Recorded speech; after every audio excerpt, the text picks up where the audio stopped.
Olá, sejam muito bem-vindos a este canal. Eu sou Adolfo Clair. Já peço que se inscreva, deixe seu like. Na descrição do vídeo você encontra um curso de grego meu e também crítica textual do Novo Testamento e um curso de exegese. Então, vamos a mais um vídeo. O Severino ele perguntou o seguinte: mas se é um recado de Deus, por que ele permitiu as deturpações nas tradições? Ou não enviou o recado de forma a ser compreendido por todos sem necessidade de traduções? Severino, sua pergunta é uma pergunta muito boa, muito relevante. Assim, literalmente eu fiquei fascinado com a sua pergunta. Por mais que a resposta seja simples, eu fiquei fascinado porque me deu ideia para esse vídeo. Então, muito obrigado. Severino, é assim, a Bíblia foi escrita numa língua que todos entendiam. A Bíblia foi escrita numa língua em que todos entendiam. Quando o Gênesis começa a ser escrito, lá, qual que era a língua do povo hebreu? Hebraico. Quando o povo volta da Babilônia, eles já não falavam mais o hebraico. Em que língua foi escrita a Bíblia? Aramaico, né? Ou metade de Daniel, partes de Esdras e tal. E a Bíblia do hebraico ela foi traduzida para o aramaico, que aí o aramaico era a língua universal e foi traduzida. Mas ainda assim o hebraico continuava sendo estudado como língua religiosa e até falado, dependendo da região, tudo bem. E aí, quando vem o Novo Testamento, quando o mundo todo começa a falar grego, e o Novo Testamento ele é escrito bem no, vamos dizer assim, no auge do Império Romano, no auge do helenismo, o que acontece? O Novo Testamento ele é escrito em grego. Então ele foi escrito... O Novo Testamento ele foi escrito numa língua em que todos pudessem entender. Só que o que acontece? Se passaram mais de 2000 anos e hoje nós não falamos mais grego koiné. Hoje nós não falamos. O grego que você tem na Grécia é diferente do grego que está na Bíblia. A Bíblia, para ser lida em grego, ela precisa ser traduzida para o grego moderno. Porque tem palavras que não existem mais, tem tempos verbais que não existem mais, tem palavras que mudaram seu significado. Então é isso. Então hoje a Bíblia ela precisa ser traduzida. Essa Bíblia precisa ser traduzida, a Bíblia precisa ser traduzida, porque a linguagem que ela foi escrita universalmente no passado não é mais a língua universal hoje. Então, por exemplo, qual que é a língua universal hoje? O inglês. Inglês. Só que não é todo mundo que fala inglês. Então você tem a Bíblia em português, a Bíblia em espanhol, a Bíblia em inglês e a Reforma Protestante, entendeu? Então a resposta, por mais que ela seja simples, ela é uma resposta profunda, é uma coisa muito profunda. Agora sim, por que ele permitiu as deturpações nas tradições? A Bíblia ela não foi adulterada como um todo. Quando você olha para a crítica textual, manuscritologia, você olha para os manuscritos bíblicos, você compara um com os outros, não me importando qual método você utilize, se é o majoritário ou se é o eclético. Não importa o método que você utilize, se você olhar para os documentos e comparar, você vai ver o que foi adulterado e o que não foi. Você tem uma linha. Você tem uma linha que você fala, não, pera aí. Por que esse manuscrito tem essa leitura e esse manuscrito não tem? Por que esse manuscrito está sozinho nessa leitura e você tem 4, 5 manuscritos antigos que tem essa leitura? Por que a maioria dos manuscritos trazem essa leitura e esses 2 manuscritos trazem essa leitura? E aí você tem mais os pais da igreja que são mais antigos que esses manuscritos que apoiam aquela leitura. Entendeu? E aí você começa a ver, você começa a fazer todo esse quebra-cabeça, você consegue ver a linha. Para um leigo, não. Para quem está iniciando no assunto de crítica textual, que começou o curso comigo há pouco tempo, isso, aquilo, é meio neblinado. Mas de acordo com que você vai pegando prática, você vai aprendendo a andar no escuro, e aí você vai ganhando tato e experiência, e toma umas pauladas aqui, umas pauladas ali, fica claro, fica muito da hora. Entendeu? Então, assim, falar de deturpação na tradição manuscritológica, para mim é inviável. Assim, é inviável. Porque você tem manuscritos desde o século IV que estão lá, ficaram escondidos.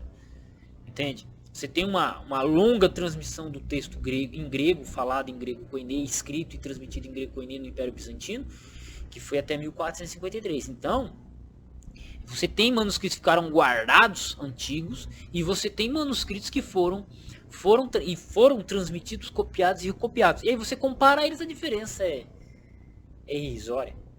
Entendeu? Então, falar de deturpação pra mim não cola, mano. Sabe? Não cola. Tem sim um manuscrito ali, um manuscrito lá que foi adulterado, mas você compara com os outros e pronto. Tá aqui o erro.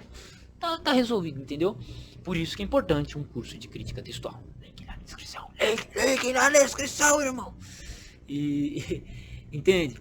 Então assim, aí eu pergunto, Deus ele permitiu as deturpações? Deus ele cuidou do seu texto. Preservou o que era para ser antigo lá, preservou uma nação falando grego koiné para continuar copiando e recopiando.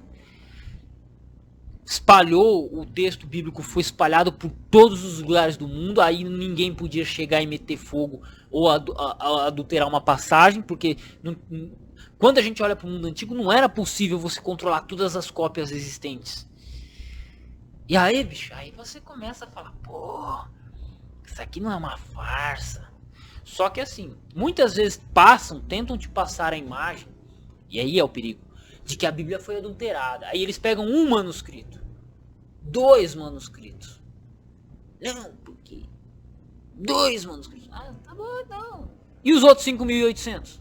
Mesmo que não sejam completos, às vezes alguns sejam parciais, tenham apenas um pedacinho desse tamanho, e isso e aquilo, seja quase ilegível, mas você tem. E os outros 5.800 foram adulterados? Foram! Ué, como? Como é possível? Se eles não estão adulterados no mesmo lugar. Entendeu?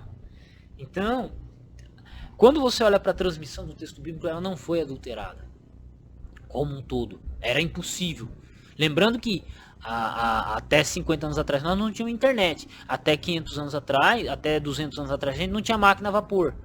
Então, para o cara sair de um lugar para o outro, era de navio. E navegar de navio levava meses.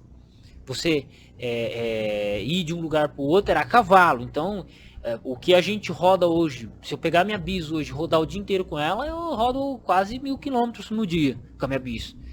Se eu pegar às 7 horas da manhã e rodar até das 6 horas da manhã até as 6 horas da tarde, eu rodo quase que 1.000 quilômetros com a minha bizinha, só jogando gasolina nela e talvez ela pife no meio do caminho, mas pronto, eu rodo quase 1.000 quilômetros.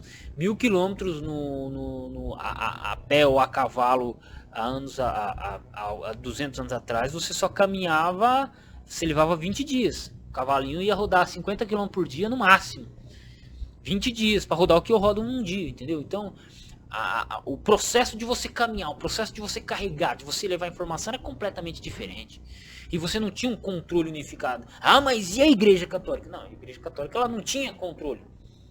Você tinha um monastério lá nos cafundó do deserto do Egito lá, mano, pra sair um monge lá do Vaticano e torrar a paciência do monge lá, mano, o cara nem sabia que tinha lá um monastério, não sei das quantas. Entendeu? Ixi, era muito doido, cara. Entendeu? Era muito demorado. Entende? Então, e você tinha a independência da Igreja Bizantina com relação à Igreja Católica Apostólica Romana. E outra, a Igreja Católica Apostólica Romana, ela usava a tradução em latim, ela não usava a tradução em grego. Ela não usava o texto em grego, a tradução não. Ela não usava o texto em grego, ela não usava a versão grega, ela usava a tradução latina, a versão latina. E aí? Entendeu? E aí você vê que houveram traduções em copta, em siríaco, e aí você começa a comparar essas versões, junta tudo num texto, faz um texto ecletão, pá, bonitão, bom de se usar, que é esse daqui, 5ª edição revisada, e aí você começa a olhar a evidência no escritor, mas peraí, a divergência entre eles é mínima. Existem sim variantes textuais, existem, mas é mínima, entendeu? É mínima, não afeta a doutrina, entendeu? E aí, cara, aí eu fico fascinado, e assim, agora eu quero responder o vídeo, a pergunta, por que houve tradução? Porque nós não falamos mais a língua universal de 2.000 anos atrás. Nós não falamos mais hebraico. Nós não nascemos falando hebraico. Entendeu? Mas ainda assim, nós temos acesso a elas. Eu estou aqui com uma Bíblia hebraica e grego. Eu estou aqui com outro Novo Testamento grego, que é uma edição crítica. E assim vai. E assim nós temos acesso à palavra de Deus. E se você não tem acesso ao grego e hebraico porque não pode estudar, porque não tem tempo, Cara, vamos continuar. Acompanhe o vídeo aqui. Um dia, quando você puder estudar grego, paulada. E é isso aí, cara. Amei essa pergunta, Severino. Mas, Severino, eu amei. Já que você chegou neste momento do vídeo, peço que você se torne membro do canal, tá? Se torne membro do canal para a gente continuar produzindo o nosso trabalho. Também na descrição dos vídeos aqui você encontrará meu curso de grego e crítica textual. É o primeiro link na descrição. Também encontrará um bacharel em teologia. E se você simplesmente gosta do meu trabalho e... não, só quero te ajudar, Adolfo. Então, na descrição do vídeo você encontra o meu telefone para que você possa fazer uma doação via Pix, né? O número de telefone meu é o meu Pix. Então, muito obrigado por tudo. Deus lhe abençoe e até o próximo vídeo.